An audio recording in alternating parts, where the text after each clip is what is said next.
What is going on, guys? It is WrestleMania here, back with some more news. Join us now as we look at the wildest news stories and rumors you need to know, including a shocking WWE return incoming, a return date for Liv Morgan, the real reason why Bron Breakker was pulled from the Battle Royal. Concern for a WWE superstar? Has a former champion retired? Has a WarGames match been changed? WWE wants this legend back? Charles Manson wanted to meet a WWE icon, and much more. Shock WWE return incoming? Now, our top story today takes a look at a potential major shock return coming to WWE. The story revolving around Andrade has been one of the most puzzling and unusual stories of the year. To summarize, Andrade was a let go by WWE, but when he reappeared on AEW television, he broke his non-compete. TKO had a clause in their contract that states that a break in a non-compete means a name in question can't wrestle for companies such as AEW for up to a year. But in the latest update, it turns out that WWE are now attempting to use the non-compete as leverage to bring him back into the fold. PW Insider Elite were the first to break this news, saying, as we discussed on the No Name Show yesterday, Andrade continues to be advertised for upcoming independent dates in both Maine and New York, but there's no word whether he will actually appear. He was advertised for WWC in Puerto Rico over the weekend, but did not wrestle there. As we noted, there is belief of some lucha circles that WWE is trying to use the leverage of a potential one-year no-compete as a way to bring Andrade back into the fold. No one in WWE would confirm that to Twins.com, but that is the story making the rounds in Mexico. And this story keeps getting crazier with each passing week. And before we know it, Andrade could be back on WWE programming. Andrade would then be the first wrestler in history to go from WWE to AEW to WWE to AEW. And now he could be the first wrestler to jump between the promotions multiple times in a 3-month period, which is just insane. Next up, Liv Morgan returning. Olivia Morgan is one of WWE's most popular stars, and we finally have a report relating to her injury status. Thankfully, it's positive news as PW Insider is reporting that Morgan could be returning to the ring by the start of 2026. The expectation within WWE was that Morgan would hopefully return to the ring by the beginning of 2026. It's always possible she returns before that if she is ahead of schedule on her physical rehab after suffering the separated shoulder earlier this year, but we have not heard of anything definitive. One would think that WWE is going to do everything they can to hide when she would return to get a big moment out of it. So I expect the company to go well out of their way to get a big pop for her eventual return. The report also adds that the company wants her ready for the Royal Rumble in Saudi Arabia. We can attest from multiple sources the company's very excited about her being back in the mix when it happens. She's especially popular in Saudi Arabia, so it stands to figure the company wants for the Royal Rumble there. Morgan has been a popular suggestion from fans for the Rumble win since her injury, and the fact that her recovery has gone well is fantastic news, and we here at WrestleMania certainly can't wait to see her back in the ring. Next up, concern for this WWE star. Piper Nan is currently out of action with a serious neck injury, and according to PW Insider, she and WWE are trying to work out the best course of action for a neck issue. The last we heard, she and the company were trying to determine the best course of action for treatment for a neck issue. It's not something that should be rushed, and as we saw with Kevin Owens, it takes time to get that diagnosis. We wish her the best. We've seen time and time again just how problematic injuries to the neck can be. Wrestlers such as Big E have been forced to retire due to them when it came to Kevin Owens. He was in a state of limbo for what felt like a lifetime. With that being said, we here at WrestleMania wish ND all the best, and we hope that she makes a speedy recovery. Next up, the real reason why Bron Breakker was pulled from the Battle Royal. Bron Breakker was deliberately left out of the Battle Royale on this week's edition of Raw, which would decide the next challenger to CM Punk's world title at Saturday night's main event. As we saw on screen, authority figure Adam Pearce left him and Bronson Reed out of the Battle Royal. However, a new report from the Wrestling Observer reveals it chose to keep Breakker out because the company has long-term plans for him to eventually win the title. On the latest Wrestling Observer newsletter, it stated that Breakker is expected to become champion, but WWE doesn't believe the upcoming Peacock exclusive show of Saturday night's main event is the right setting. The company felt that inserting him into a match where he would not win only just to be eliminated would undercut his future push, so instead they took him out. Now, it's fairly obvious that WWE always had plans to make Bron Breakker world champion. He's one of the biggest stars on the red brand today. However, it's clear that WWE want to keep him strong for that eventual title win. Next up, as a former champion, retired. Former WWE Tag Team Champion Titus O'Neil last wrestled in WWE back in 2020. This has led to fans believing that he has formerly retired from pro wrestling. O'Neil predominantly works as a global ambassador for WWE, and in a a rare interview, he discussed his in-ring status. And in a surprise twist, he revealed it's possible he returns to the ring. It's definitely a possibility now, but again, it's all based on the situation. Whether the company wants me to do it or not, it would have to be the right scenario for it to happen. I'll always stay in shape, but being in ring shape is a completely different challenge. As anyone who's taken time away and come back can tell you, O'Neal would discuss a range of topics during the course of the interview and even labeled Paul Heyman as the unsung hero of WWE. Next up, a WWE star wants a world title win. Now, a certain WWE star has revealed that he wants to win the world title before he retires. Speaking to Tokyo Sports, wrestling legend Shinsuke Nakamura stated that he has around 5 years left before he calls it a day in the ring, and one of his primary goals is to win the world title in WWE for the first time. I believe in it, so I keep going. That's the World Heavyweight Championship. I just want to win that for Japanese wrestlers on this American stage, especially the men. That's a barrier we haven't broken through yet. I don't know if it's proof or anything, but I sometimes wonder what would happen if I couldn't do it. I hope I can leave some kind of path or hope for the next generation of Japanese and Asian people. WWE likes to give Nakamura many pushes from time to time,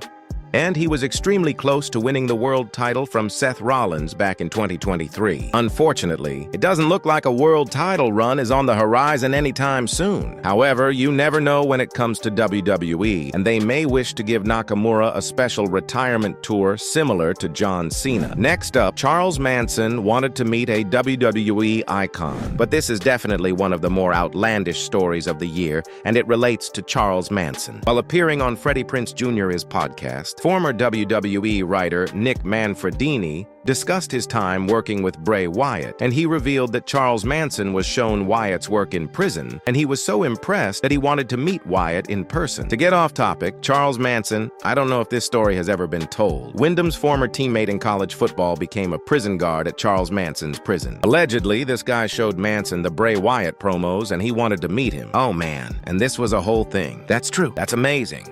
So yeah, it is 100% true. So Mike Rotunda knew about it, and I think he brought it up to somebody. It was then claimed that either Triple H or Vince McMahon immediately squashed that idea. I don't know if it was Hunter or Vince or somebody, and they immediately, squashed it. Obviously, that's a terrible idea. Can't be partying with Charles because they were like, can we shoot a network special? Oh my God, with Charles. Bray meets Charles Manson. It was immediately squashed. And then afterwards, I was like, Dad, let's just go. Like next time we're in Northern California, me and you, just put on a hat or something. Nobody will know it's you. Let's just go meet him, Oh my God, dude, I thought more about it, and obviously it was a terrible, terrible idea. And could you imagine if this actually occurred? If this was the 90s, then this is definitely something that Vince McMahon would have considered. But with WWE being a PG product since the summer of 2008, the backlash to a WWE star meeting a convicted criminal in prison would have been substantial. Next up, has a WarGames match changed? Due to Seth Rollins' injury,